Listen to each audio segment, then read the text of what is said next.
Hello नमस्कार प्यारे विद्यार्थियों, कैसे हैं आप सभी? बढ़िया होंगे, स्वस्थ होंगे, मस्त भी होंगे और सारे पढ़ाई में व्यस्त भी होंगे।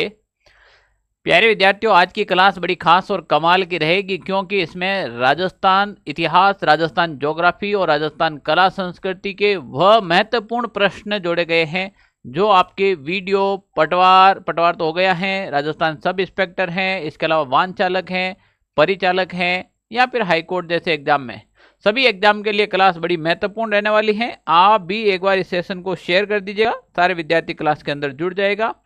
आज का सेशन बड़ा खास और कमाल का रहने वाला है। चलो हम भी शुरुआत करते हैं प्यारे विद्यार्थियों, बिना समय खराब किए हुए। ये जितने भी जो प्रश्न हैं, मैं मैक्सिमम 50 प्रश्न करूंगा। अगर 50 में से आपके 25 प्रश्न भी अच्छे से राइट हो रहे हैं, इसका मतलब आपकी तैयारी बढ़िया। मैं 50 में से एक दो नहीं कर रहा, 50 में से अगर 25 भी आपके राइट हो रहे हैं ना, तो आपकी तैयारी अल्टीमेट है। अब देख लीजिएगा आप खुद, आपके कितने राइट हो रहे हैं ना। मतलब 25 सवाल आप राइट कर देना, तब समझ लेना आपकी तैयारी बहुत बढ़िया लेवल की है। बस ये इतना कह रहा हूं, ठीक है। चलो बिल्कुल शुरुआत करें यहां से। पहले ही प्रश्न आपके सामने आ रहा है और ये बड़ी महत्वपूर्ण है, तो इसकी पीडीएफ भी हम इस पे डालेंगे इस क्लास की, ठीक है ना। तो इसके लिए टेलीग्राम ग्रुप ज्वाइन कर लीजिएगा आप, है ना। आ जाओ, पहला प्रश्न आपके सामने राजस्थान हिस्ट्री का प्रश्न है। वीडियो एग्जाम के लिए तो सबसे बड़ी महत्वपूर्ण क्लास आज की है ना।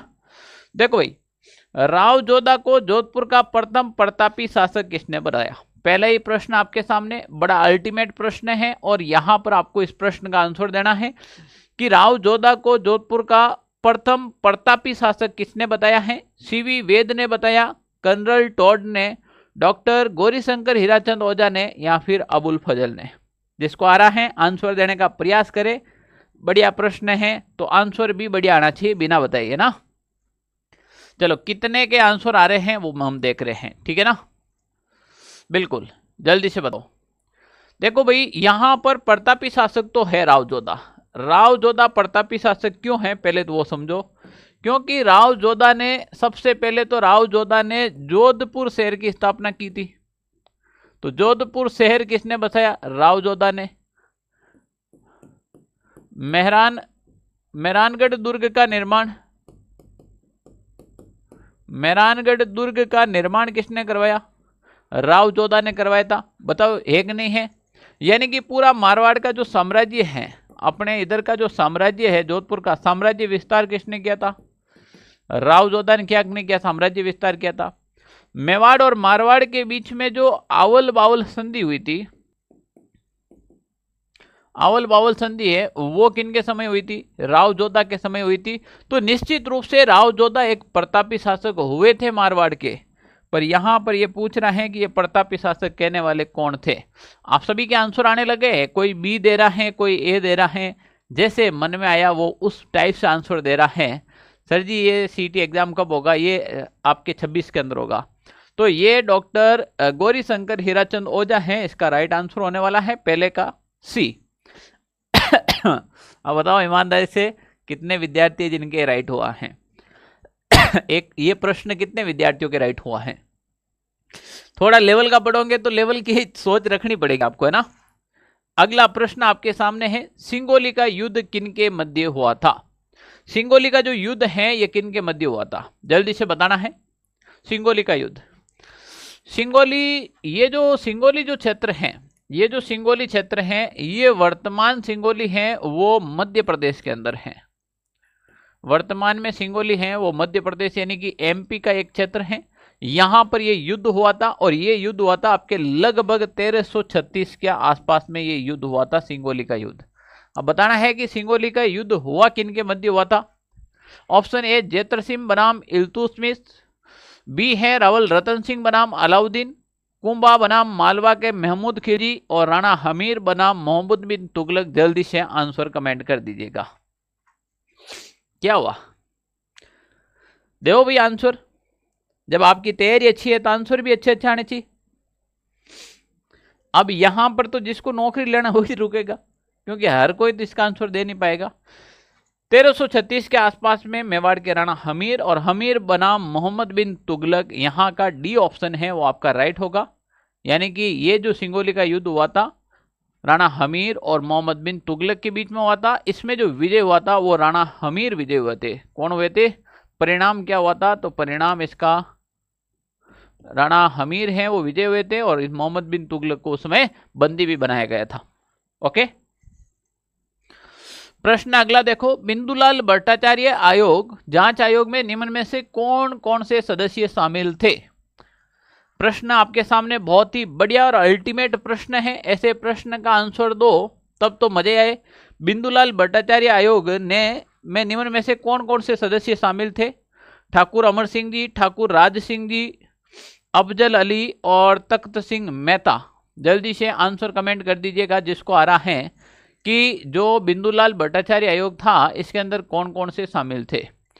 तो बिंदुलाल भट्टाचार्य आयोग है ये 1999 का था या 1919 का था?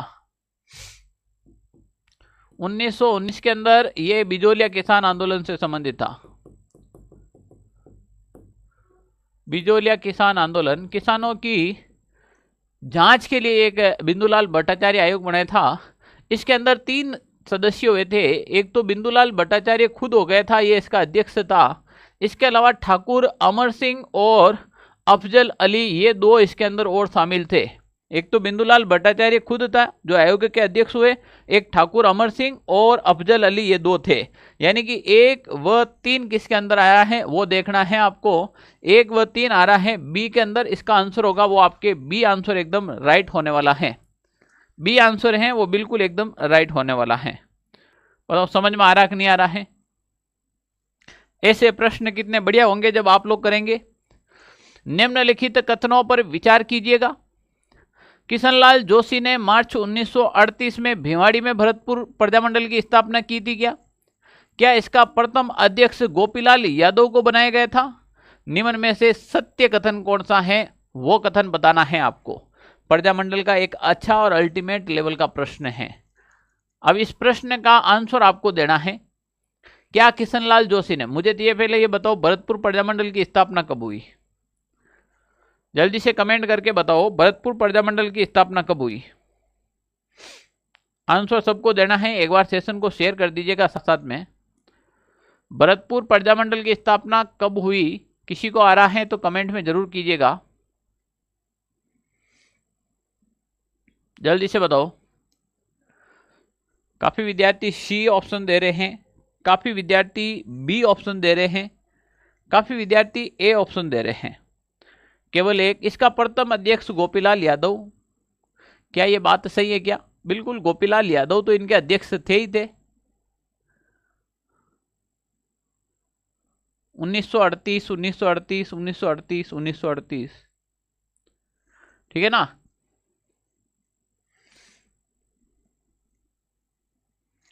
यहां पर केवल बी ऑप्शन राइट होगा,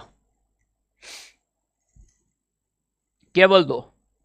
अब कैसे हुआ है आपको सोचना है, ठीक है ना? समझ में नहीं आए तो मुझे बताना, एक बार थोड़ा सा दिमाग के ऊपर जोर लगाना है। 1857 की क्रांति के दौरान निम्न में से किसके द्वारा मुगल बादशाह को निष्ठा का प्रतीक नजर भेंट की थी? देखो भाई, नजर भेंट, नजर का मतलब होता है जो मान सम्मान होता है उनके प्रति, ठीक है ना? निष्ठा, निष्ठा की जो भावना होती है, ठीक है ना? निष्ठा और सम्मान की जो भावना होती है वो इसमें होती है। और ये सबसे पहले 1857 की क्रांति के दौरान निम्न में से किसके द्वारा मुगल बादशाह को निष्ठा का प्रतीक नजर भेंट की थी? सामोद के रावल शिव सिंह ने की थी, अहुआ के राजा कुशल सिंह ने, कोटा के लाला जयदयाल ने, करौली के पठान मेहराब खान ने। जल्दी से बताओ। तो यहां पर यह प्रश्न कह रहा है कि यहां पर 1857 की क्रांति के अंदर निष्ठा का प्रतीक जो नजर भेंट की थी वो सामोद के रावल शिव सिंह जी ने की थी। ऑप्शन 1 जिसका भी आंसर आ रहा है वो बिल्कुल एकदम सही है, रावल शिव सिंह इसका राइट आंसर होगा, न कि कुशल सिंह। जो बी करे वो गलत है। इसका जो राइट ऑप्शन होगा वो ए ऑप्शन होगा, बिल्कुल एकदम सही होने वाला है। अगला प्रश्न देखें, निम्नलिखित में से असत्य कथन कौन सा है? असत्य कथन कौन सा है? क्या आवल बावल की संधि मेवाड़ व मारवाड़ के मध्य हुई? पहले तो ये देखो। और क्या ये 1456 के अंदर हुई थी क्या? यहां से आपको प्रश्न समझना होगा। ये कह रहा है कि आवड़ बावड़ की संधि क्या मेवाड़ और मारवाड़ के बीच हुई? ये तो बात सही है, पर क्या ये 1456 के अंदर हुई क्या? नहीं, आवड़ बावड़ की जो संधि है वो आपकी हुई थी 1453 के अंदर हुई थी, तो ये तो आपके बिल्कुल गलत हो जाएगा। चंपानेरन की जो संधि है 1453 में मालवा व गुजरात के मध्य हुई क्या? ये बात तो सही है कि मालवा और गुजरात के मध्य हुई, पर क्या ये 1453 के अंदर हुई क्या? नहीं, ये दोनों सन उल्टे लिख रखे हैं। ये चंपानेरन की जो संधि है वो 1456 के अंदर हुई थी, तो बी ऑप्शन भी गलत हो गया। अब आपका आंसर क्या बचेगा? ये दो। तो निम्न में से असत्य कथन कौन सा है? नागौर का उत्तराधिकारी संघर्ष शम्स खां और मुजाहिदीन खां के मध्य हुआ था, ये तो बात एकदम सही है। बदनौर युद्ध में कुंभा ने मालवा तथा गुजरात की संयुक्त सेना को हराया था, ये भी बात सही है। पर यहां पर ए और बी दोनों क्या हो जाएंगे? असत्य कथन हो जाएंगे। तो इसका जो राइट आंसर होगा वो ए होगा। इसका जो राइट आंसर होगा वो ए ऑप्शन बिल्कुल राइट होगा। न समझ में आए कोई प्रश्न तो ये पीडीएफ देखना, 2 बार प्रश्न को पढ़ना, समझ में आ जाएगा। अब देखो भाई, यहां पर आया है आपके राजस्थान के अंदर जितने भी जो कांड हुए थे उन कांड से संबंधित डेट एग्जाम में जरूर पूछी जाती है, और वही प्रश्न मैं यहां पर लेकर आया हूं। यहां पर गोविंदपुरा जो हत्याकांड है वो कब हुआ था? गोविंदपुरा हत्याकांड कब हुआ था? जल्दी से बताओ। गोविंदपुरा हत्याकांड हुआ था, अगर आपको पता है तो ये 1923 के अंदर हुआ था। 13 जुलाई 1923 को कौन सा कांड हुआ था? गोविंदपुरा हत्याकांड हुआ था। फिर अपन बात करें डाबी, तो डाबी हत्याकांड हुआ था आपके, वो हुआ था 2 अप्रैल 1923। इसी डाबी हत्याकांड के अंदर नानक जी भील हैं, वो झंडा गीत गाते हुए शहीद हो गए थे। कौन से? नानक जी जो भील हैं वो आपके झंडा गीत गाते हुए शहीद हो गए थे। इकराम हुसैन नाम के अंग्रेज अधिकारी ने यहाँ पर जो इसके बटालियन का अधिकारी था, उन्होंने यहाँ पर गोली चलाने का आदेश दिया था। उसका नाम पूछ ले तो इकराम हुसैन ने आदेश दिया था, ठीक है ना? ओके। फिर अपन बात करें, कुंदन जो कांड हुआ था वो हुआ था आपके 1935 के अंदर, और निमोचना हत्याकांड हुआ था वो आपके 14 मई 1925 के अंदर निमोचना हत्याकांड हुआ था। पर जो गोविंदपुरा हत्याकांड हुआ था, ये गोविंदपुरा हत्याकांड, इसी हत्याकांड के अंदर अगर आपको पता है तो रूपा जी और कृपा जी धाकड़ हैं, वो उनको गोली लग गई थी और वो वीर गति को प्राप्त हो गए थे। तो इसका आंसर सी है, वो बिल्कुल राइट होने वाला है। क्या आंसर राइट होगा? सी ऑप्शन एकदम राइट होने वाला है। सी आंसर एकदम राइट होने वाला है। हाँ या ना, जल्दी से बताओ। अरे मजा आया कि नहीं आया? जल्दी से बताओ। अब जब प्रश्न तो ऐसे आएंगे, पर अब आपको आंसर आपको देना है, क्या आंसर इसका होने वाला है, ठीक है ना भाई? आंसर तो ये आएंगे, प्रश्न तो ऐसे ही रहेंगे लेवल के। भरतपुर व धौलपुर की जनता की राय जानने के लिए किस समिति का गठन किया गया है? भरतपुर और धौलपुर की जनता की राय जाने क्यों, पहले ये बताओ है भाई। भरतपुर और धौलपुर की जनता की राय क्यों जाने? क्योंकि ये एकीकरण के समय की बात है, और जब एकीकरण का समय आया था, उस समय धौलपुर और भरतपुर की जनता की यह राय जानी गई कि भाई तुम राजस्थान के अंदर रहोगे, यहाँ फिर तुम यूपी के अंदर जाओगे, और इसके लिए राय जानने के लिए कमेटी का गठन किया गया। और उस कमेटी का गठन था, उसका नाम क्या था? शंकर राव देव समिति उस कमेटी का नाम था, ठीक है ना? उस कमेटी का नाम क्या था भाई? शंकर राव देव समिति उस कमेटी का नाम था। हाँ या ना, जल्दी से बताओ। ऐसे प्रश्न आएंगे बड़े लेवल के। जागती ज्योत पत्रिका का प्रकाशन किसके द्वारा किया गया है? राजस्थानी भाषा साहित्य एवं संस्कृति अकादमी द्वारा, राजस्थानी साहित्य अकादमी द्वारा, राजस्थान ललित कला अकादमी द्वारा, या फिर इनमें से कोई नहीं। जागती ज्योत पत्रिका, ये जो जागती ज्योत पत्रिका है, ये राजस्थानी भाषा साहित्य एवं संस्कृति अकादमी, ये आ रखी हैं आपके बीकानेर के अंदर, और इसके द्वारा यह प्रकाशित की जाती हैं। ओके, ये ऑप्शन राइट होगा। अगला प्रश्न देखें, निम्न में से कौन सा सही सुमेलित नहीं है? 1857 की क्रांति के समय शासक व राज्य। यहाँ पर 1857 की जब क्रांति हुई थी उस समय शासक व राज्य के बारे में बताना है, कौन सा शासक सही सुमेलित नहीं है। बीकानेर के राजा बिल्कुल महाराजा सरदार सिंह जी थे। बूंदी के महाराव राम सिंह जी थे। अलवर के महाराजा जय सिंह नहीं, विनय सिंह थे।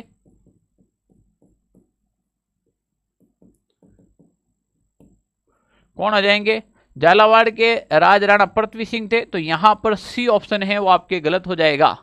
सी ऑप्शन आपके क्या हो जाएगा? बिल्कुल गलत हो जाएगा। अब यहां पर पूछ ले आपके, जिसको आ रहा है कमेंट करके बताओ, जयपुर के शासक कौन थे? जोधपुर के शासक कौन थे? आपके उदयपुर के शासक हैं, इंपॉर्टेंट बता रहा हूं जो। उदयपुर के कौन थे? धौलपुर के कौन थे?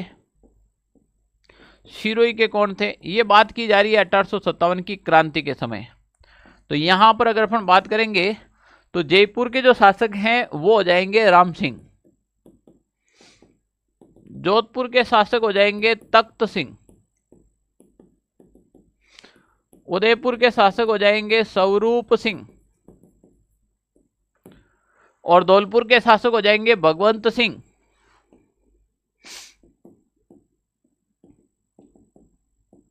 और सिरोही के हो जाएंगे शिव सिंह। ये 1857 की क्रांति के संबंधित रियासतें और उनके राजाओं के बारे में प्रश्न पूछा जाता है, ठीक है ना। मेवाड़ के महाराणा जो स्वरूप सिंह जी थे, उन्होंने अंग्रेजों को शरण दी थी, अगर आपको पता हो तो। आज भाई थोड़ी तबीयत सही नहीं है तो आवाज भी आपको थोड़ी दबी दबी सी आ रही होगी, है ना। पर क्या करें, क्लास तो लेनी पड़ेगी ना, आपके एग्जाम आ रखा है। अड़सठा क्या है? यहां पर एक प्रश्न आया है कि अड़सठा क्या है, बताओ जल्दी से। अड़सठा क्या है? एक राजा का दूसरे राजा के साथ पत्र व्यवहार, जोधपुर राज्य के अभिलेखों की महत्वपूर्ण श्रृंखला, जयपुर राज्य का भूमि संबंधित रिकॉर्ड रखना, राज्य के अधिकारियों के मध्य पत्र व्यवहार। इसमें अड़सठा क्या है, जल्दी से बताना है आपको। बढ़िया लेवल का प्रश्न है, अच्छा प्रश्न है, पर जब आप करोगे तभी आपको समझ में आएगा। तो अड़सठा क्या था? उस समय जयपुर राज्य के जो भूमि संबंधित रिकॉर्ड रखे जाते थे उन्हें अड़सठा कहा जाता था। मेवाड़ के किस महाराणा ने अजमेर दरगाह के लिए 4 गांव अनुदान में दिए थे? बताओ भाई। बढ़िया लेवल का प्रश्न है, अच्छा प्रश्न है। अब ये प्रश्न तो जो करेगा वही उसी को पता है। सर जी ज्योग्राफी कमजोर है। अरे भाई हिस्ट्री कितनी आ रही है आपको? ज्योग्राफी कमजोर है मैं मान लेता हूं, पर हिस्ट्री अच्छी है तो इनके आंसर दो, इनके आंसर दो। क्या आंसर होगा?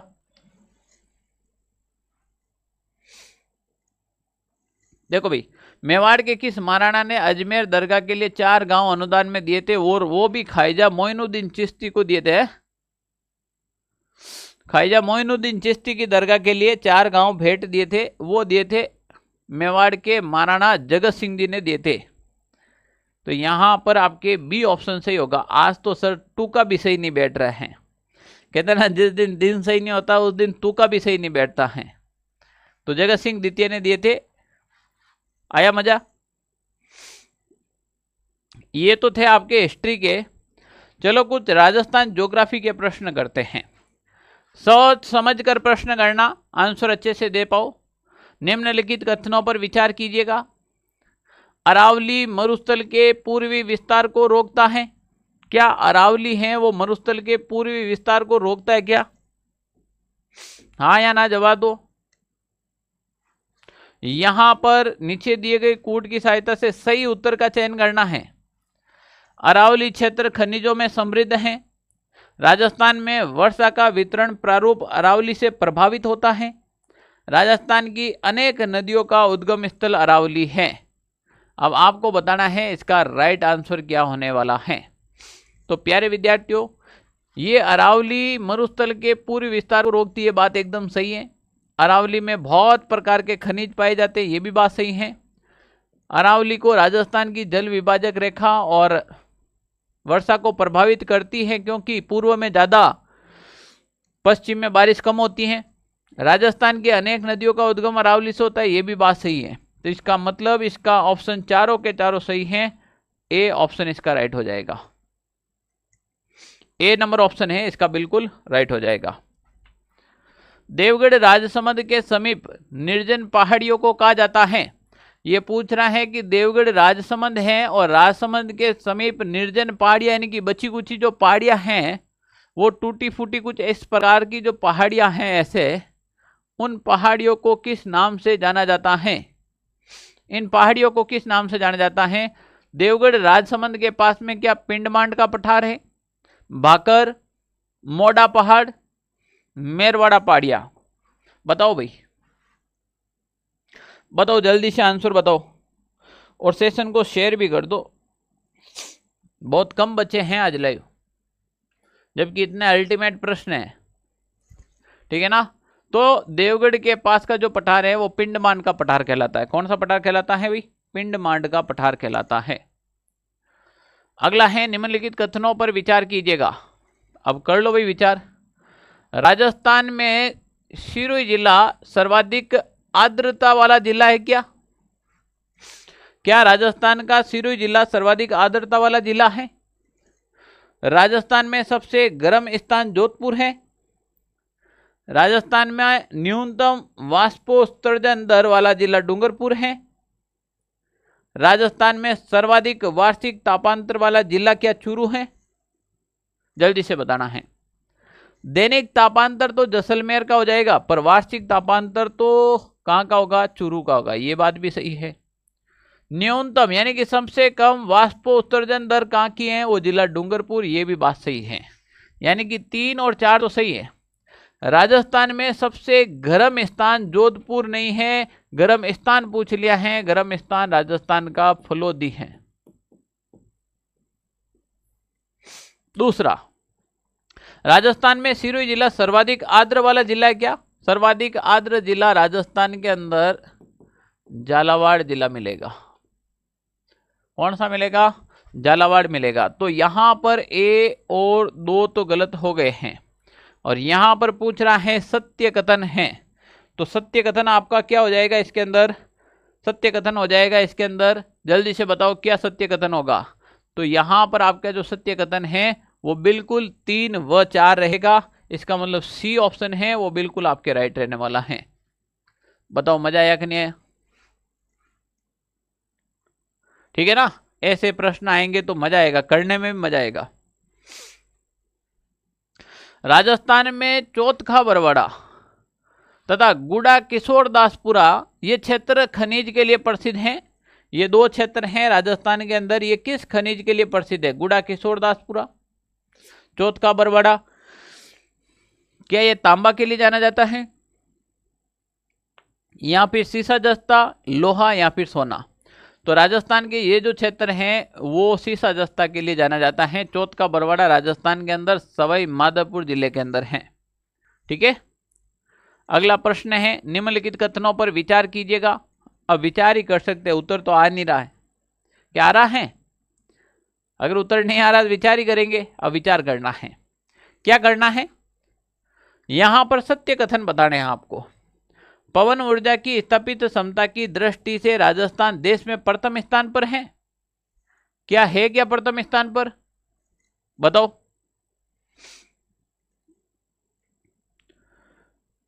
उपयुक्त में से कौन से कथन सत्य हैं? तो देखो भाई, पवन ऊर्जा की स्थापित क्षमता की दृष्टि से राजस्थान देश में प्रथम स्थान है। तो प्रथम स्थान तो कैसे होगा? यहां पर अगर अपन बात करें राजस्थान के अंदर तो सबसे ज्यादा जो पवन ऊर्जा है वो राजस्थान के अंदर थोड़ी है। सबसे ज्यादा जो पवन ऊर्जा है वो कहां पर हो जाएगी? आपके राजस्थान में थोड़ी है। तमिलनाडु में, कर्नाटका के अंदर है, महाराष्ट्र के अंदर है, फिर बाद में राजस्थान की बारी आती है। हाँ या ना जल्दी से बताओ। तो यहां पर आपके राजस्थान ऑप्शन नहीं आएगा। यानी कि राजस्थान पवन ऊर्जा के अंदर 5वें नंबर पर है। ठीक है ना। राजस्थान है वो 5वां नंबर पर है। प्रदेश में सर्वाधिक पवन ऊर्जा जैसलमेर जिले में उत्पादित होती है। ये बात सही है। तो केवल 2 ऑप्शन इसका राइट होगा। यहां से देख लेना, केवल और केवल 2 ऑप्शन राइट है ना। अगला प्रश्न है राष्ट्रीय झील संरक्षण परियोजना से संबंधित निम्नलिखित कथनों पर विचार कीजिएगा। राष्ट्रीय झील संरक्षण परियोजना की बात करें से संबंधित निम्न कथनों पर विचार कीजिएगा। तो इस परियोजना की शुरुआत क्या 1 अप्रैल 2016 से हुई क्या? यहां पर कुछ गड़बड़ है भाई मामला। क्या इसकी शुरुआत 2016 में मानी जाती है? इसकी शुरुआत तो 2001 के अंदर हो गई थी। इसकी शुरुआत तो केंद्र सरकार के द्वारा 2001 में ही हो गई थी। वर्तमान में इस परियोजना में 5 जिले शामिल हैं राजस्थान की। इस परियोजना के अंदर 6 जिले शामिल हैं। ये केंद्र व राज्य की संयुक्त सहायता से संचालित होती हैं। 3 नंबर कह रहा है ये। तो अब देखो यहां पर कह रहा है निम्न में से कौन सा कथन असत्य है? ये तो सत्य है। प्रश्न क्या कह रहा है? इनमें से असत्य कौन सा है? तो ये तो सत्य है, ये 2 असत्य हैं, यानी कि 1 और 2 राइट होगा। ये दोनों ही असत्य कथन है, बाकी का क्या है? सत्य कथन है। अरे ये पूछो, ये देख क्या रहा है, उपयुक्त में से कौन सा कथन असत्य है? तो पहला असत्य था, इसकी स्थापना 16 महीने 2001 में हुई थी। राजस्थान में इसमें 5 नहीं 6 जिले हैं। ये केंद्र व राज्य सरकार की संयुक्त परियोजना, ये बात सही है, बाकी के 2 गलत हैं। तो इसका सी ऑप्शन राइट होगा। अब इस टाइप के प्रश्न आपके एग्जाम में पूछे जाते हैं, वीडियो जैसे एग्जाम में, राजस्थान सब इंस्पेक्टर जैसे एग्जाम में, तो वहां पर आप कोई भी प्रकार की गलती नहीं करें। अब राजस्थान के अंदर 6 जिले हैं, वो कौन कौन सी है? यहां पर बात करें राजस्थान के अंदर तो मानसागर झील जयपुर वाली इसमें शामिल है, पुष्कर झील भी इसमें शामिल है, आना सागर झील भी इसमें शामिल है, पिछोला झील भी इसमें शामिल है। अब बताओ क्या नक्की झील इसमें शामिल है? बिल्कुल है। एक तो उदयपुर की फतेह सागर और एक हो जाएगी आपके नक्की झील। न तो जयसमंद है न ही राजसमंद है। ये 6 जिले हैं जो इस परियोजना में, राष्ट्रीय झील संरक्षण परियोजना में शामिल हैं। ठीक है ना? ओके, चलो अगला प्रश्न देखें। यहां पर सुमेलित करना है। एक तरफ नदियां दे रखी है, एक तरफ उद्गम दे रखा है। असुमेलित को पहचानना, इनमें से कौन सा सुमेलित नहीं है? क्या लूनी नदी का उद्गम नागपाड़ अजमेर से होता है? क्या माही नदी का उद्गम मध्य प्रदेश में अमरोरू की पहाड़ी मेंद झील से होता है? जवई नदी का उद्गम गोरिया गांव जिला पाली से होता है? बेड़छ नदी का उद्गम बिजराल ग्राम उदयपुर से होता है? अब ये 4 नदियां दे रखी हैं और इनके सामने इनके उद्गम स्थान दे रखे हैं। अब आपको यहां पर बताना है कि कौन सी नदी का उद्गम कहां से होता है। यहां से प्रश्न आते हैं आपके एग्जाम में, जल्दी से बताओ। यहां से आपके एग्जाम में प्रश्न आते हैं, जल्दी से बताओ।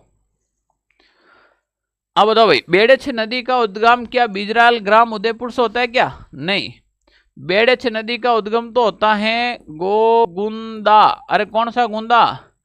गोगुंदा उदयपुर से होता है। गोगुंदा उदयपुर से होता है। यहां से निकलती है बेड़छ, फिर ये जाती है उदय सागर झील के अंदर, और उदय सागर झील के बाद ये आ जाती हैं आपके आयड़ नदी के रूप में। या पहले आयड़ बाद में बेड़छ बनती है क्या? देख लेना। तो ये आपके उद्गम है, इसका बिल्कुल गलत दे रखा है। इसका डी ऑप्शन है वो आपके राइट होने वाला है। कौन सा ऑप्शन? डी। अगला प्रश्न देखें। कोपेन के अनुसार राजस्थान में न्यूनतम वर्षा वाला जलवायु प्रदेश जहां कंटीली वनस्पति पाई जाती है। शर्त रखी है, पहले तो न्यूनतम वर्षा वाला जलवायु प्रदेश और वहां की जो वनस्पति है वो कंटीली वनस्पति होगी। ये किस क्षेत्र में वर्गीकृत किया गया है? ये पूरी की पूरी परिभाषा जो मिलती है, ये मिलती है आपके शुष्क जलवायु प्रदेश की। और शुष्क जलवायु प्रदेश की बात आती है तो जैसलमेर वाला क्षेत्र आएगा। तो BWHW इसका ऑप्शन राइट होगा। कोपेन अच्छे से पढ़ा रखा है, यानी कि पाकिस्तान की तरफ सबसे पश्चिम में BWHW, फिर अर्ध शुष्क में BSHW, फिर CWG और लास्ट में AW हो जाएगा ना। हाँ या ना जल्दी से बताओ। अरे हाँ या ना जल्दी से बताओ। सेशन को शेयर भी कर दो साथ साथ में। निम्न में से हाड़ौती के पठार का भाग है। अब देखो भाई, हाड़ौती के पठार का भाग कौन सा है, यहां पर आपको देखना है कि हाड़ौती के पठार का भाग है, हाड़ौती के पठार में क्या मुकुंदरा हिल्स आती हैं, क्या डग गंगाधर के उच्च क्षेत्र भी आते हैं, गिरवा की पहाड़ियां आती हैं, या फिर छप्पन का मैदान आता है। जल्दी से आंसर कमेंट करना है और यहां पर आपको बताना है सही कूट क्या है। तो देखो, ये जो गिरवा की जो पहाड़ियां हैं ये तो आपके राजस्थान के उदयपुर जिले में है। ये कहां पर हो जाएगी, राजस्थान के उदयपुर जिले में हो जाएगी। छप्पन की पहाड़ियां हैं ये आपके बाड़मेर में हो जाएगी, और बाड़मेर उदयपुर दोनों के अंदर हाड़ौती का पठार नहीं है। हाड़ौती का पठार तो कोटा है, बूंदी है, बारा है और झालावाड़ के अंदर है। तो यहां पर देखो, एक तो मुकुंदरा हिल्स जो कोटा झालावाड़ में है, एक डग गंगाधर के उच्च क्षेत्र है ये यहाँ पर हैं। तो 1 और 2 हैं वो इसके अंदर शामिल हो जाएंगे। तो सी ऑप्शन इसका राइट होने वाला है, सी ऑप्शन इसका राइट होने वाला है। अब एक बार जल्दी से बताओ कि आज का पेपर का स्टैंडर्ड कैसा है, आज का पेपर का स्टैंडर्ड कैसा है, जल्दी से बताओ और ईमानदारी से बताना कि सर पेपर का स्टैंडर्ड कैसा है। जल्दी से एक बार कमेंट करके बताओ जितने भी विद्यार्थी लाइव जुड़े हैं कि आज का जो पेपर है उस पेपर का स्टैंडर्ड कैसा है। राजस्थान की पहली परियोजना जिसमें केवल स्प्रिंकल यानी कि फुहारा पद्धति से सिंचाई की प्रावधान है, नर्मदा नहर परियोजना, राजीव गांधी सिद्धमुख नहर, बिसलपुर परियोजना या फिर भरतपुर नहर परियोजना। इनमें से कौन सी परियोजना है जिसमें फुहारा पद्धति या फिर बूंद बूंद से सिंचाई की जाती है, फुहारा पद्धति या फिर बूंद बूंद से क्या की जाती है, सिंचाई की जाती है। जल्दी से बता दीजिएगा इसका आंसर क्या होगा, ठीक है ना, जल्दी से बता दीजिएगा। बिल्कुल, आप में से काफी विद्यार्थी कह रहे हैं सर आज का पेपर बहुत ही बढ़िया है, यानी कि स्टैंडर्ड है ना।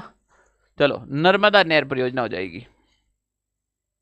निम्नलिखित में से कौन सा स्मारक 2010 में विश्व धरोहर सूची में शामिल किया गया था, वो राजस्थान का कौन सा था। देखो, हवा महल जयपुर को तो विश्व धरोहर सूची में शामिल किया ही नहीं गया है। मेहरानगढ़ दुर्ग भी इस विश्व धरोहर सूची में शामिल नहीं है। प्रश्न आता है कुंभलगढ़ दुर्ग, पर कुंभलगढ़ दुर्ग को शामिल किया गया था वो 2013 के अंदर। अब बचा क्या, वेधशाला यानी कि जंतर मंतर, जंतर मंतर वेधशाला है, इसको 2010 के अंदर विश्व धरोहर सूची में शामिल किया गया था। तो वो आपके जंतर मंतर हो जाएगी, है ना। ओके, हाँ या ना, जल्दी से बताओ, समझ में आ रहा है ना यहाँ तक। अगला प्रश्न देखे, अरावली पर्वतमाला के दरों के संबंध में निम्न कथनों पर विचार कीजिएगा। ये अरावली के जो दरे और नाल हैं, ये इनके संदर्भ में आपको बताना है कि कौन सा सही है कौन सा गलत। क्या केवड़ा की नाड़ सिरोही जिले के अंदर स्थित है क्या, सोचने का विषय है। जिलवा की नाड़ दरा मारवाड़ को मेवाड़ से जोड़ती है, ये बात एकदम सही है। फुलवारी की नाड़ दरा ये भी मारवाड़ को मेवाड़ से जोड़ती है क्या, बिल्कुल जोड़ती है। कोई जरूरी नहीं है कि एक ही दरा मारवाड़ मेवाड़ को जोड़ता है। मारवाड़ और मेवाड़ में आने जाने के बहुत सारे रास्ते हो सकते हैं। भाई, जयपुर में आने का एक ही रास्ता है क्या, या फिर जोधपुर में एंटर होने का एक ही रास्ता है क्या। नागौर बाईपास अलग हैं, बाड़मेर बाईपास अलग हैं, पाली बाईपास अलग हैं, तो बहुत सारे रास्ते हो सकते हैं। ये दोनों नाल हैं जो मेवाड़ और मारवाड़ को आपस में जोड़ती हैं। गोरम घाट क्या उदयपुर के अंदर है, ये भी सोचने का विषय है। तो सबसे पहले अपन केवड़ा की नाड़ की बात करें तो केवड़ा की नाड़ राजस्थान के उदयपुर में है। तो यहाँ पर सिरोही कैसे होगा, तो ये एक तो गलत हो गया, सिरोही नहीं होगा। गोरम घाट है ये आपके राजस्थान के राजसमंद जिले में है गोरम घाट, तो फिर ये उदयपुर कैसा आएगा, तो ये भी गलत हो गया। तो 2 और 3 किसमें, देखो केवल 2 और 3, ए ऑप्शन इसका राइट होगा। केवल 2 और 3, तो इसका मतलब है कि आपके ए ऑप्शन राइट होने वाला है।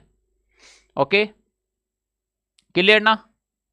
अगला प्रश्न देखो, राजस्थान की विभिन्न पहाड़ियों की आकृति के संदर्भ में सूची फर्स्ट और सूची सेकंड को आपस में मिलाना है। राजस्थान के अंदर गोलाकार पहाड़ी कहां पर है, क्या राजस्थान में गोलाकार पहाड़ी गुंबद आकार की जो पहाड़ियां हैं वो ही 56 की पहाड़ियां हैं जो बाड़मेर में स्थित हैं। तसरी नुमा जो पहाड़ियां हैं उन पहाड़ियों को गिरवा कहा जाता है उदयपुर के अंदर। अर्ध चंद्राकार की जो पहाड़ियां हैं वो क्या कोटा के अंदर है, कहां पर है? तो एक में देखो, एक में एक कहां पर है, एक यहां है, एक यहां है। बी में तीन यहां है, यहां नहीं है। इसका मतलब ऑप्शन तो एक ही राइट होगा। तो सी के अंदर अर्ध चंद्राकार की पहाड़ियां कोटा में आ जाएगी, घोड़े के नाल समान पहाड़ियां हैं वो रामगढ़ के अंदर आ जाएगी। इस प्रकार से ये ऑप्शन बिल्कुल राइट हो जाएगा। ए ऑप्शन है वो आपके एकदम सही और परफेक्ट राइट होगा ना। क्लियर? अगला प्रश्न देखो, बरखान पश्चिमी राजस्थान के कौन से क्षेत्रों में पाया जाता है? बरखान एक बालू टीला है, पश्चिमी राजस्थान के अंदर पाया जाने वाला एक रेत का टीला है। ये रेत का टीला राजस्थान के किन जिलों में पाया जाता है? ओसिया जोधपुर, भालेरी चूरू के अंदर, देशनोक बीकानेर, सूरतगढ़, श्री गंगानगर। तो देखो भाई ये सर्वाधिक तो जोधपुर और श्री गंगानगर में है ये, इसके अलावा ये चूरू और बीकानेर के अंदर भी पाए जाते हैं। तो ये इन सभी जगह पे पाया जाता है। तो ए इसमें चारों ऑप्शन राइट हो जाएंगे। बरखान है वो इन सभी जगहों पर पाया जाता है। ओके, अगला प्रश्न देखिए, बढ़िया लेवल का प्रश्न है। आप खुद मिलान करने का प्रयास कीजिएगा, आपको भी समझ में आएगा किस लेवल का प्रश्न है ना। आप भी मिलान करने का प्रयास कीजिएगा। सर जी मैं सीईटी का कोर्स और महिला पर्यवेक्षक दोनों में से कौन सा लूँ? दोनों का सिलेबस डिफरेंट है। अब आपको तैयारी किसकी करनी है वो लेना है। महिला पर्यवेक्षक का पूरा अलग है सिलेबस और सीईटी का अलग है, आपके ऊपर डिपेंड करता है। और दोनों भी तैयारी कर सकते हो आप, है ना। हाँ भाई, मारवाड़ लोक परिषद का संबंध किससे हो जाएगा? फिर प्रताप सभा का जो संबंध है वो किससे हो जाएगा? जल्दी से बताओ। फिर आपके यहां पर पूछ लिया गया है आजाद मोर्चा, मित्र मंडल। तो क्या राइट आंसर होने वाला है इसका? चलो, मारवाड़ लोक परिषद का संबंध रखता है अचलेश्वर प्रसाद। प्रताप सभा का जो संबंध है वो बलवंत सिंह मेहता मेवाड़ के। आजाद मोर्चा का हो जाएगा रामकरण जोशी और भंवरलाल स्वर्णकार हो जाएंगे मित्र मंडल से। तो इसका मतलब है कि इसका ऑप्शन बी राइट होगा। कौन सा ऑप्शन राइट होने वाला है? बी ऑप्शन इसका राइट होने वाला है। अगला प्रश्न देखें, जय नारायण व्यास के संदर्भ में निम्नलिखित कथनों पर विचार करें। सन 1927 में तरुण राजस्थान समाचार पत्र के संपादक का काम संभाला था जय नारायण व्यास ने। दूसरा है मारवाड़ सेवा संघ एवं मारवाड़ लोक परिषद से इनका संबंध रहा है। मारवाड़ सेवा संघ और दूसरा है मारवाड़ लोक परिषद से इनका संबंध रहा, ये बात एकदम सही है। फिर इन्होंने तरुण राजस्थान समाचार पत्र के संपादक का काम किया, ये भी बात सही है। तो एक और दो दोनों सही होने चाहिए क्या? अरे एक और दो दोनों ही सही होने चाहिए क्या? बिल्कुल दोनों सही होने चाहिए। तो सी ऑप्शन इसका राइट होगा। अगला देखो, निम्न में से कौन सा युग्म असुमेलित है? यहां पर असुमेलित युग्म पहचानना है आपको। सर्वहितकारिणी सभा, स्वामी गोपाल दास। क्या सर्वहितकारिणी सभा की स्थापना स्वामी गोपाल दास ने? बिल्कुल सही है। देश हितैषणी सभा महाराणा सज्जन सिंह जी ने बहु विवाह को रोकने के लिए। राजस्थान हरिजन सेवा संघ विजय सिंह पथिक, ये विजय सिंह पथिक कैसा आएगा यहाँ पर तो आपको पता है। तो राजस्थान हरिजन सेवा संघ की स्थापना 1934 अजमेर के अंदर अमृतलाल विठलदास ठक्कर के द्वारा की गई थी, बप्पा ठक्कर के नाम से। तो यहाँ पर ये गलत हो जाएगा। और मारवाड़ लोक परिषद जय नारायण व्यास, ये एकदम सही है। ठीक है ना। तो सी ऑप्शन इसका वो गलत रहने वाला है। निम्नलिखित में से कौन सा मंदिर भूमिज शैली से संबंधित नहीं है? मंदिरों की अलग अलग शैलियां होती हैं और उनमें से आपके भूमिज शैली का मंदिर पूछा है। क्या सेवाड़ी का जैन मंदिर, बंड देवरा मंदिर रामगढ़ बारा, रणकपुर का सूर्य मंदिर, आबू के चंद्रावती मंदिर। ये तीनों मंदिर तो भूमिज शैली के एग्जाम्पल हैं। आबू का जो चंद्रावती मंदिर है ये भूमिज शैली में नहीं आता है, ये भूमिज की उप शैली है। जो नागर शैली आती है ये नागर शैली के अंदर बना होता है। इसलिए डी ऑप्शन आपके क्या हो जाएगा? गलत हो जाएगा। डी ऑप्शन क्या हो जाएगा? बिल्कुल गलत हो जाएगा ना। राजस्थानी भाषा के प्राचीन साहित्य के संदर्भ में असत्य कथन, यहां क्या कह रहा है पहले ये देखो, असत्य कथन नहीं है। राजस्थानी भाषा की प्रथम रचना क्या भारतेश्वर बाहुबली घोर थी? बिल्कुल, सुनने में तो यही आ रहा था, भारतेश्वरी बाहुबली घोर जिसको लिखी थी, अगर आपको पता हो तो किसने लिखी थी? अरे भारतेश्वर बाहुबली घोर किसने लिखी थी? ब्रजसेन सूरी ने।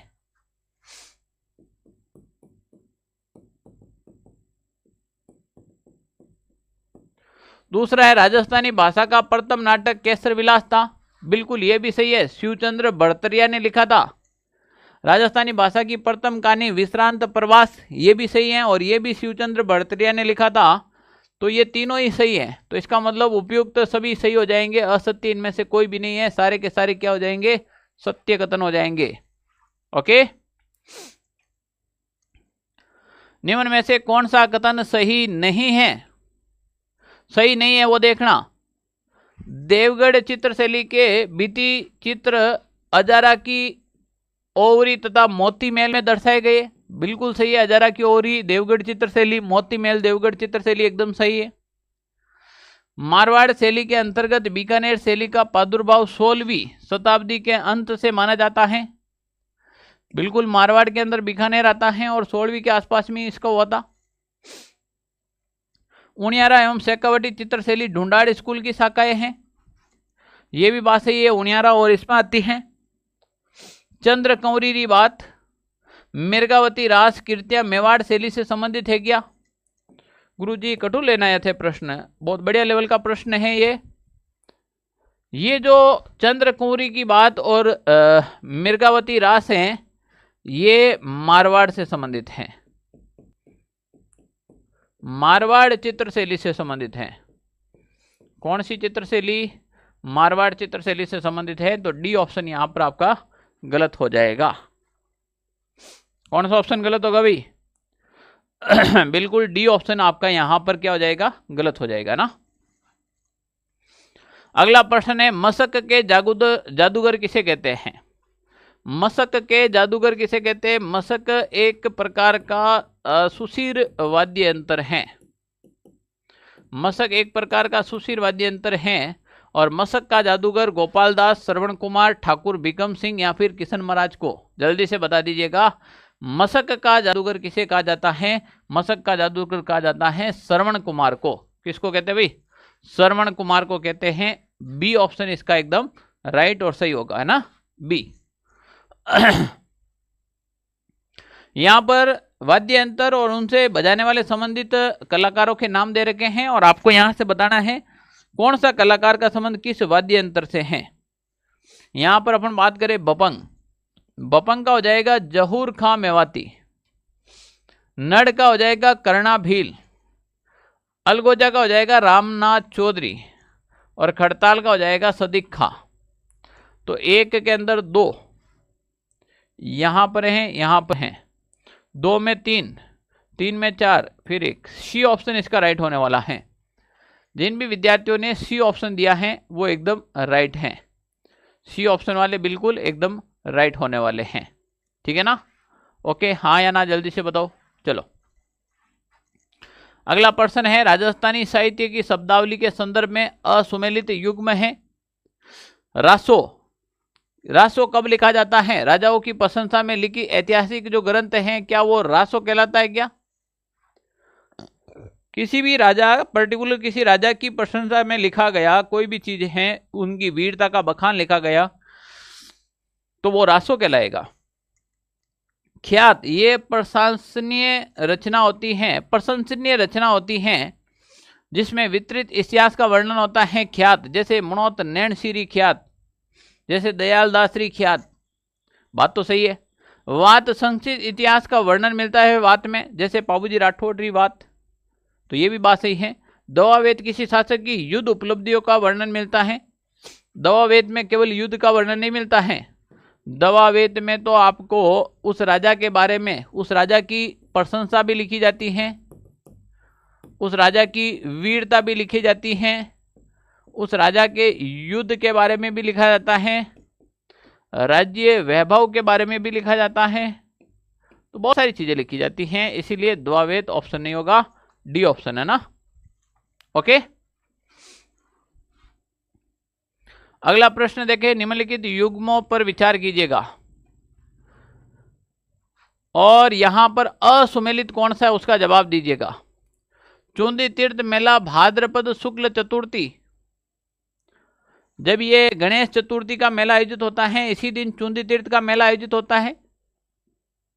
कजली तीज मेला श्रावण शुक्ल तृतीया, तो भाई ये श्रावण नहीं, ये तो आती हैं आपके भाद्रपद कृष्ण पक्ष की तृतीया, तब जाके राइट होता है। गोटिया अंबा मेला है वो आपके चैत्र अमावस्या के दिन। सवई भोज का मेला है वो भाद्रपद कृष्ण अष्टमी के दिन। तो यहाँ पर सवई भोज का जो मेला है वो कब आयोजित होता है? सवई भोज का मेला आयोजित होता है भाद्रपद शुक्ल अष्टमी, भाद्रपद शुक्ल अष्टमी। कृष्ण नहीं आएगा, भाद्रपद शुक्ल पक्ष की अष्टमी आएगी, तो ये भी गलत हो जाएगा। तो असुमेलित हैं, तो असुमेलित 1 और 2 असुमेलित हैं, बाकी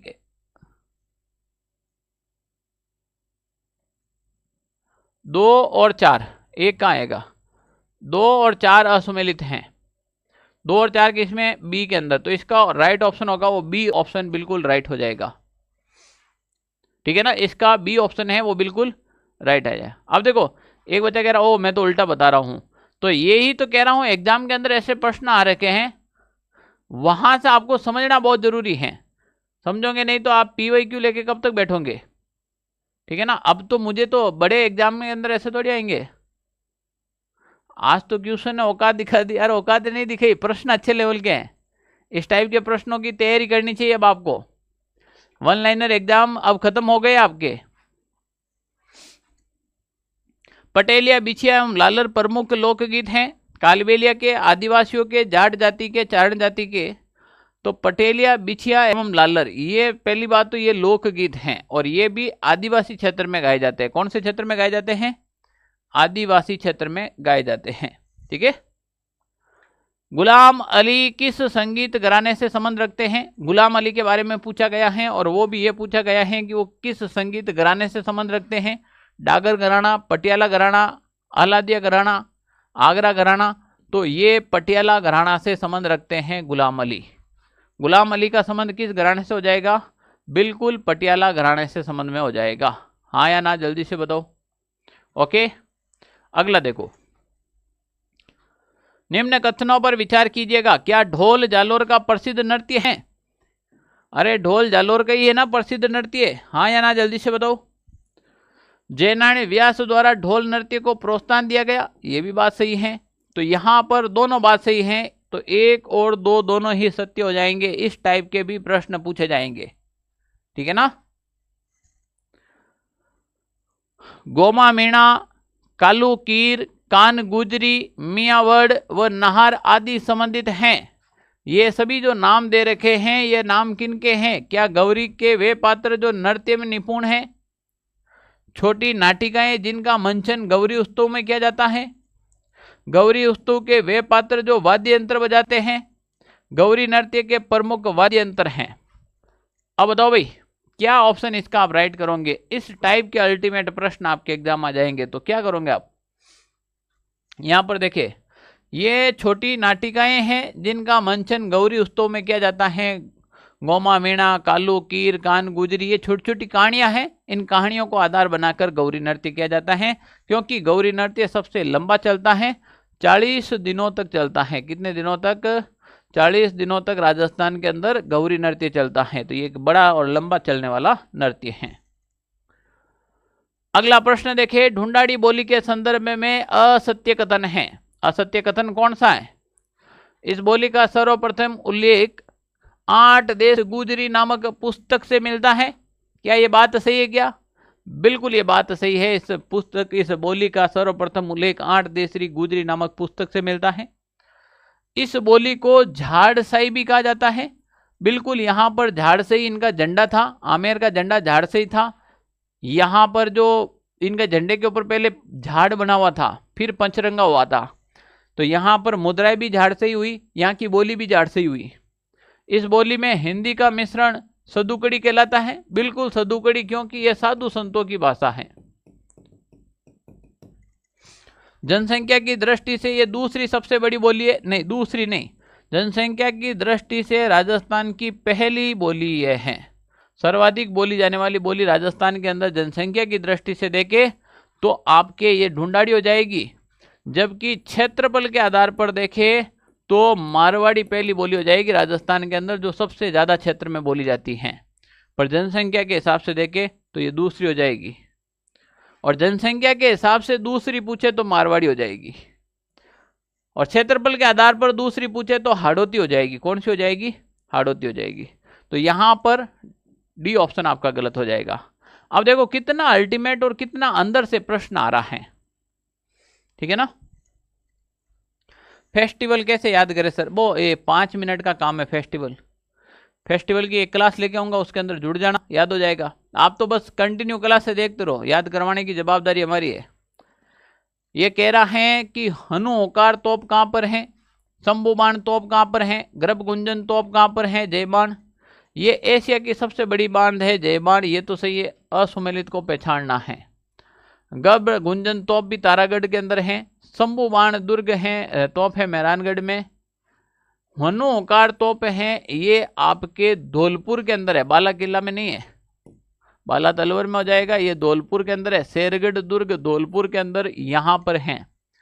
शंभुबाण मेहरानगढ़ में है। इसके अलावा मेहरानगढ़ में बहुत सारी है, जैसे आ जाएगी आपके कड़क बिजली, जैसे आ जाएगी आपके भवानी, कड़क बिजली, भवानी, बिच्छू बाण, ठीक है ना। गजक, गजक भी तोप का प्रकार है। बिच्छू बाण, कड़क बिजली, भवानी, किलकिला, किलकिला तोप का नाम है। बहुत सारी तोपें हैं मेहरानगढ़ के अंदर, कभी मेहरानगढ़ जाओ तो जरूर देख के आना, है ना। ओके, अब देखो अगला प्रश्न। निम्नलिखित कथनों में से संत सुंदरदास जी के संबंध में असत्य कथन है। संत सुंदरदास जी के संबंध में असत्य कथन पहचानना है आपको। आज के प्रश्न बड़े खास और अल्टीमेट थे। अब जो बाद में भी जुड़े ना, आपकी एक बार तैयारी जाके देख लेना, आज के प्रश्न दे देना, आपको पता चल जाएगा कि आपकी तैयारी कैसी है। देखो भाई, संत सुंदरदास जी पहले तो ये दादू के शिष्य थे। इनका जन्म टोंक के खंडेलवाल वेश्या परिवार के अंदर हुआ था। ये खंडेलवाल वेश्या परिवार में हुआ था, ये तो बात एकदम सत्य है, पर टोंक में हुआ कि नहीं हुआ ये सोचना पड़ेगा। इनके द्वारा रचित ग्रंथ हरिबोली, चेतावनी व ज्ञान समुद्र है, ये भी बात सही है। सुंदरदास जी श्रृंगार रस के घोर विरोधी थे, ये भी बात सही है। उनको दूसरा शंकराचार्य भी कहा जाता है, ये भी बात सही है। तो फिर विचार तो पहले में भी करना पड़ेगा, तो पहले में कहाँ करे? टोंक के ऊपर करे। तो इनका जन्म टोंक में नहीं होकर दौसा में हुआ था, और दौसा के खंडेलवाल वेश्या परिवार के अंदर इनका जन्म हुआ था संत सुंदरदास जी का। तो ए ऑप्शन है वह असुमेलित हो जाएगा। हाँ या ना जल्दी से बताओ। अगला प्रश्न देखो, निम्नलिखित में से असुमेलित युग्म है, ताकि जिंदगी में पहला कभी बताओ ये सुनिया कि नहीं सुनिया ते मेला। अरे ये मेले आपने पहले कभी सुने या नहीं सुने, पहले ये बताओ। 12 भाइयों का मेला क्या बाड़ी धौलपुर में आयोजित होता है क्या? चामुंडा माता का मेला मेहरानगढ़ दुर्ग जोधपुर में। नीला पानी का मेला हाथोड़ डूंगरपुर में। लालिया कालिया का मेला सरिस्का अलवर में। तो देखो भाई, ये 12 भाइयों का मेला है ना, ये 1857 की क्रांति के बाद 12 मित्रों एक जगह होकर ये इसको मनाया था, इसीलिए 12 भाइयों का मेला है। ये बाड़ी धौलपुर का प्रसिद्ध है, ये तो बात सही है। चामुंडा माता का मेला मेहरानगढ़ दुर्ग जोधपुर में है। यहाँ पर अगर आपको पता हो तो 2008 में भगदड़ मची थी इसी मंदिर के अंदर। नीला पानी का मेला है, ये डूंगरपुर के अंदर है। ये कहाँ पर है आपके? बिल्कुल डूंगरपुर के अंदर है। ये कार्तिक पूर्णिमा के दिन यहाँ पर मेला आयोजित होता है। तो ये मेला है वो कार्तिक महीने में होता है। यहाँ पर एक नीलकंठ महादेव मंदिर है, नीलकंठ महादेव मंदिर, यहाँ पर मेला आयोजित होता है। लालिया कालिया का मेला है वो सरिस्का अलवर में नहीं, ये अजमेर के अंदर है। यहाँ पर सोटे रखे जाते हैं। लालिया कालिया के पास सोटे होते हैं और सोटे की प्रसाद दी जाती है। तो लालिया कालिया तो कहाँ हो जाएंगे, अजमेर के अंदर हो जाएंगे ना। अगला देखो भाई, आज का लास्ट प्रश्न है और अब आपको बताना है कमेंट करके कि भाई आज का प्रश्नों का लेवल कैसा लगा आपने। आज आप बताएंगे आज के प्रश्नों का लेवल कैसा लगा आपको, और आज के लास्ट प्रश्न का आंसर भी दो। ओके, तो देखो, लालदासी संप्रदाय, निष्कलंक संप्रदाय, नवल संप्रदाय। नवल संप्रदाय तो है आपके जोधपुर के अंदर, निष्कलंक संप्रदाय है डूंगरपुर के अंदर, अलक्या संप्रदाय बीकानेर के अंदर और लालदासी संप्रदाय है भरतपुर के अंदर। ऐसे प्रश्न मिलान से संबंधित पूछे जा सकते हैं। चलो भाई, आज मेरी भी थोड़ी तबीयत स्वस्थ है तो 50 प्रश्न लेकर आए थे, बढ़िया लेवल के प्रश्न थे। आप भी जरूर करें इन प्रश्नों को, ठीक है ना।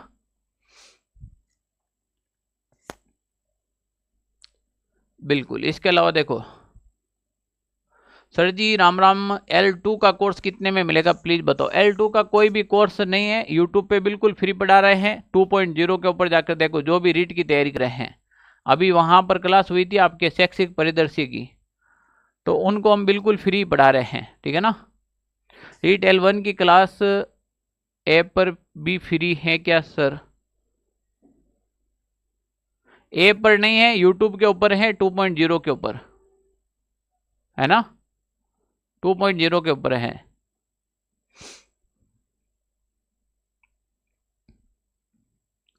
सर जी LDC का बेच भाई कर लो तो हाईकोर्ट का हो जाएगा क्या कवर। हाँ हो जाएगा, आराम से, आराम से हो जाएगा।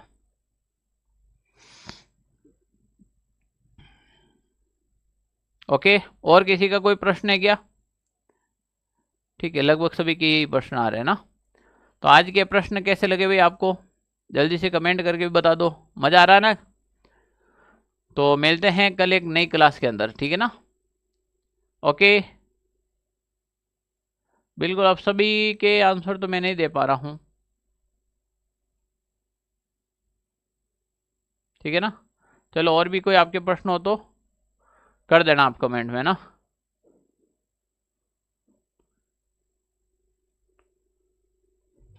ओके।